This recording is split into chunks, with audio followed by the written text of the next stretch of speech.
कल से नेपाल के ऊपर मेरा तीसरा वीडियो है। आपको कह रहे होंगे यार मैं नेपाल के ऊपर इतना बना रहा हूँ। मैंने आपको बोला कि तुर्की की एम्बेसी नेपाल के अंदर खुलने वाली है, बात चल रही है। ये एम्बेसी खुलती है तो नेपाल को क्या नुकसान हो सकता है, हमें क्या नुकसान हो सकता है। बहुत सारे लोग यार बड़ी बड़ी बातें करते हैं, कमेंट्स लिखना शुरू कर देते हैं नीचे कि सर ये सब बोलने का क्या पेमेंट मिलता है। मैं दबा के पेमेंट है, मेरे पास पेमेंट की जरूरत नहीं है मुझे। और कभी जीवन में आपने मुझे किसी को ऐड करते हुए देखा है? आज तक आप मेरे कोई भी इंस्टाग्राम प्रोफाइल ऊपर से नीचे तक उठाकर देख लो, एक दिखा दो मैंने किसी को प्रमोशन किया है। आप मेरा फेसबुक चेक कर लो, यूट्यूब चेक कर लो, यहाँ जीवन में आपने कभी नहीं देखा होगा मैं किसका ऐड करता हूँ। जरूरत नहीं है मुझे ऐड करने की, फैक्ट को समझो। बहुत सारे लोग हैं कमेंट्स करना शुरू कर देते हैं क्योंकि मुझे पता है यार कि कितने अकाउंट बना रखे हैं लोगों ने, किस तरह से अपोजिशन, किस तरह एंटी एलिमेंट्स काम करता है। ये आप आज देख रहे हो, जब से हमने होस्ट संभाला हम यही चीज देख रहे हैं। फैक्ट पर आते हैं, नीचे आ जाओ तुर्की पर दोबारा से। लोग कह रहे होंगे हमने न्यूज नहीं सुनी कोई भी। बहुत सारे लोग आए न्यूज़ों में आया ही नहीं। न्यूज और इन्फॉर्मेशन में फर्क होता है, पहले दोनों में फर्क समझ लो। न्यूज क्या होता है, दुनिया के अंदर जो चीज हो गई उसको आपको न्यूज में बताया जाता है, यहाँ ऐसा हो रहा है, यहाँ ऐसा हो रहा है, ये हो गया। इन्फॉर्मेशन क्या होने वाला है वो मैं आपको बता रहा हूं। तो पहले दोनों में फर्क समझ लो। अभी दुनिया के किसी न्यूज चैनल में नहीं है कि तुर्की की एम्बेसी नेपाल के अंदर खुलने वाली है, लेकिन खुल रही है। अंदर खाने बात है, किसने मुझे बताया वो छोड़ दो, क्योंकि मैं वकील नहीं हूं ना मैं पुलिस वाला हूं कि मैं आपको सबूत दूंगा। अगर सबूत चाहिए तो इनसे बात करो, मेरा काम है इन्फॉर्मेशन देना। यकीन करो नहीं करो वो आपके ऊपर है। करते हो तो भी मुझे फर्क नहीं पड़ता, नहीं करते हो तो भी फर्क नहीं पड़ता। आने वाले वक्त में आपको न्यूज के माध्यम से सुन लेना क्या हुआ है, फिर दोबारा इसी वीडियो को देखना। यार ये तो कुछ दिन पहले बता दिया था। बहुत सारे लोग हैं अभी, दुनिया भर के कमेंट्स। हम जल्दी से आएंगे 2 मिनट में। नेपाल की गवर्नमेंट गिनने वाली थी 8 महीने पहले, आपको बताया था। हंसी में आप लोगों ने टाल दिया, कोई बात नहीं, चलता है। उसके बाद हमने बोला कि नेपाल के अगले प्राइम मिनिस्टर बालिन शाह बनेंगे। जिस टाइम बालिन शाह मेयर थे, आपने हंसी में टाला, चलो कोई नहीं, बन गए। जिस टाइम बांग्लादेश के present prime minister Tariq Rahman Bangladesh आए भी नहीं थे, वो इंग्लैंड में थे, हमने आपको बताया कि अगले प्राइम मिनिस्टर तारिक रहमान बनेंगे। आपने हंसी में चलो वो बन गए, कोई बात नहीं। हमने आपको बताया कि बांग्लादेश के अंदर जो एक हत्या हुई है जिसका इल्जाम हमारी एजेंसी के ऊपर लग रहे हैं, वो बांग्लादेश के खुद के ही लोगों ने करवाया या आईएसआई ने करवाया। आपने हंसी में टाला, बाद में चीजें क्लियर हो गई, नो प्रॉब्लम। मैंने आपको बताया कि आज जो वॉर चल रहा है दुनिया में, ईरान, अमेरिका, इनका, इसके पीछे पीट हेगसेक हैं। बहुत सारे लोगों को नाम भी नहीं पता था, कोई नहीं। उसके 8 दिन के बाद डोनाल्ड ट्रंप ने जब वो स्टेटमेंट दिया, लोग शौक हुए, यार ये तो हमने 6 दिन पहले बता दिया। सब चलता है, कोई दिक्कत नहीं है।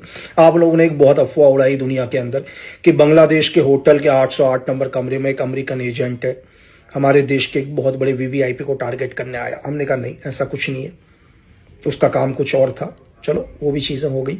तो ये सब मैं आपको इसलिए बता रहा हूँ, सब चीजें चलती रहती है। न्यूज और इन्फॉर्मेशन में यही फर्क है। हमारा काम है कहना, मानना ना मानना आपका काम है, ठीक है।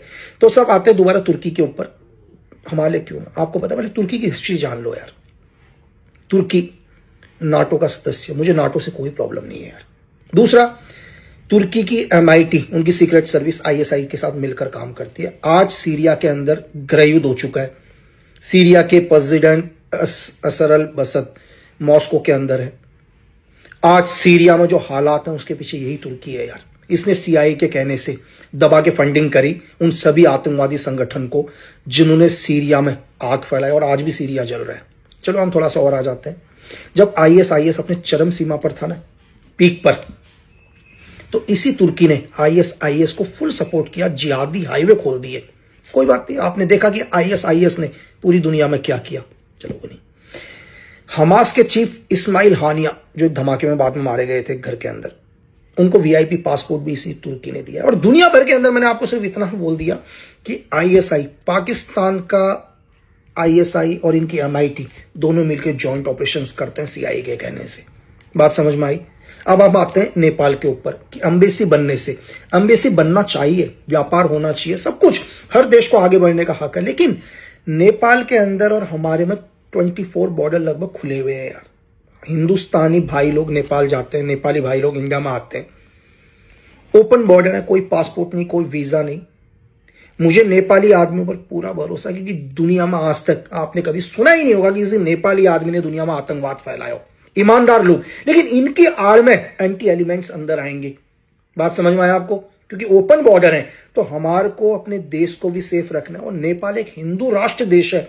अभी कुछ दिन पहले जो नेपाल के लोग शायद ये वीडियो देखेंगे उन्हें पता होगा कि नेपाल में किस तरह से इलेक्शन के अंदर भी आईएसआई की फंडिंग आ रही थी। बहुत सारी ऑडियो भी रिवील हुए, किस तरह से पाकिस्तान के लोग बोल रहे थे कि हम काठमांडू भेज रहे हैं, पैसा भेज रहे हैं, आपको इलेक्शन में सहयोग देंगे। तो इन सब चीजों के लिए बस मेरा काम है आप लोगों तक इंफॉर्मेशन को पहुंचाना।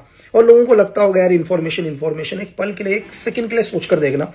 कुछ दिन पहले मैंने अपने ट्विटर हैंडल पर एक इमेज पोस्ट करी थी, और वो पता आपको इमेज किसकी थी? वो थी पाकिस्तान के फील्ड मार्शल आसिम मुनीर की फोटो तौसार रहमान के साथ, गुज्जर उर्फ तौसार रहमान गुज्जर, हाफिज सईद के टॉप 5 में से एक, दोनों की हाथ मिलाते हुए तस्वीर। बात समझ में आ रही है? अब आप समझ रहे हैं, चलो आपने उसको तस्वीर देख लिया, कभी एक पल के लिए सोचा है कि वो जो जिसने वो तस्वीर यहां तक पहुंचाई होगी उसने कितना रिस्क लिया होगा यार। आप सोच भी नहीं सकते कि जब दोनों हाथ मिला रहे थे, फील्ड मार्शल आसिम मुनीर और तौसार रहमान, उसकी शादी में हाथ में गुलदस्ता भी है, आप ट्विटर हैंडल पर दोबारा देख सकते हैं, और किसी ने फोटो क्लिक करी, आप एक पल के लिए सोच भी नहीं सकते अगर वो इंसान पकड़ा जाएगा तो आईएसआई उसका क्या हाल करेगी। लेकिन नहीं, फिर भी अपने देश के लिए लोग इससे ज्यादा रिस्क उठाते हैं कि हमारा मुल्क हमेशा क्या रहे, खुशहाल रहे, सेफ रहे, हम लोग सेफ रहे। इतना बड़ा रिस्क लेके यहां तक आते हैं और हम लोग, और मुझे कोई फर्क नहीं पड़ता यार, आप लोग कमेंट्स में चीजें ये वो लिख देते हैं, कोई मुझे फर्क नहीं, क्योंकि हमारे को आपके कमेंट से समझ में आ जाता है कि यार किसके अंदर कितना दिमाग है, किस लेवल तक सोचता है। ये लिखना बहुत आसान है, एक बारी ग्राउंड पर जाओ आपको हकीकत पता चलेगी। चलो कोई नहीं, मेरा काम था आपको बताना, जो सही लगता है उसको सुनो, जिसको नहीं लगता उसको सिर्फ एंजॉय करो, बस बात खत्म। थैंक यू, हमेशा खुश रहो।